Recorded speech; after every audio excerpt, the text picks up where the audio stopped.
everybody, I'm Lindsay Carmichael, scientist and author of 22 children's science books, including The Boreal Forest, a year in the world's largest land biome. This is the KFLP Science Literacy Week Ask an Author program, and today's question comes from Finley, who wants to know what types of trees are there in the Boreal Forest.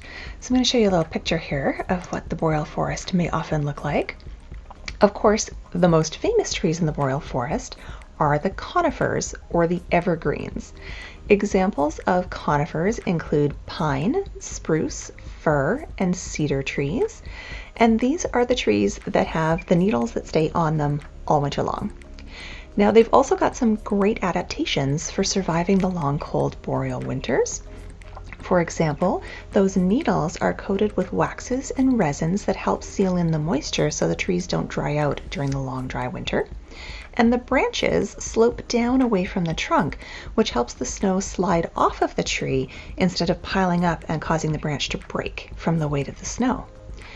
Black spruce have an additional adaptation. Their roots tend to be very shallow, running along the surface of the earth, which is good for growing in thin soils above deep layers of permafrost, particularly in the northern boreal forest. And jack pines actually have seeds that can sprout even after a forest fire of 700 degrees Celsius has torn through the area. That's an amazing adaptation for helping the forest regenerate after a fire. Now, the conifers are the most famous, but they're not the only trees in the boreal forest. There are deciduous trees as well, particularly trees like birch and poplar. And these are broadleaf trees with leaves that turn colors and fall off in the autumn. Some of the trees by my house are starting to do this already, and that makes me a little bit sad because it means that winter is coming. But it's a good adaptation for a deciduous tree in the boreal forest because when those leaves fall off, they're not catching snow, building up that weight on the branches. Those naked branches are more likely to survive the weight of the snow than branches that are covered with leaves.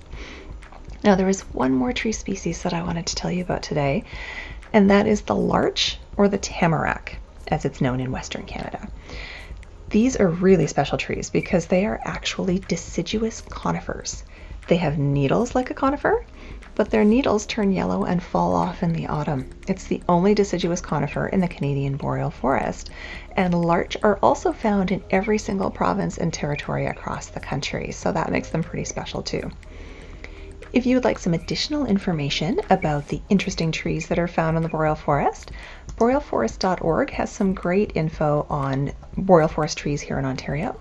And always, you can ask your librarians to help you find more information in the books on the shelves as well. Thank you so much, everybody. We'll see you next time.